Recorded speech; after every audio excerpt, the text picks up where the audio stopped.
আমাদের নতুন service digital visiting card and small website. কতদিন ব্যবহার করবেন কাগজের ভিজিটিং কার্ড?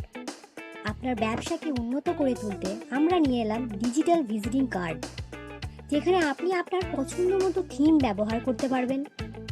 ইনস্টাগ্রাম, ফেসবুক সহ সমস্ত রকম সোশ্যাল মিডিয়া প্রোফাইল আপনি অ্যাড করতে পারবেন। এছাড়া আপনার সার্ভিস অ্যাড করতে পারবেন। আরও সুবিধা রয়েছে, যেমন আপনি আপনার প্রোডাক্ট অ্যাড করতে পারবেন, প্রোডাক্টের মূল্য নির্ধারণ করতে পারবেন। এছাড়াও বিজনেস গ্যালারি অ্যাড করতে পারবেন। ব্লগ লেখার সুযোগ সুবিধা রয়েছে। সঙ্গে অ্যাড করতে পারবেন হোয়াটসঅ্যাপ, ইমেল এবং মোবাইল নাম্বার। তাছাড়াও রয়েছে প্রোফাইল পিকচার এবং কভার পিকচার অ্যাড করার সুযোগ সুবিধা। এছাড়াও রয়েছে আরও বিশেষ কিছু সুবিধা আপনি কোনো সাধারণ ভিজিটিং কার্ডে পাবেন না। তাই আজই আপনার বিজনেস অ্যাডকে স্মার্ট করে তুলুন।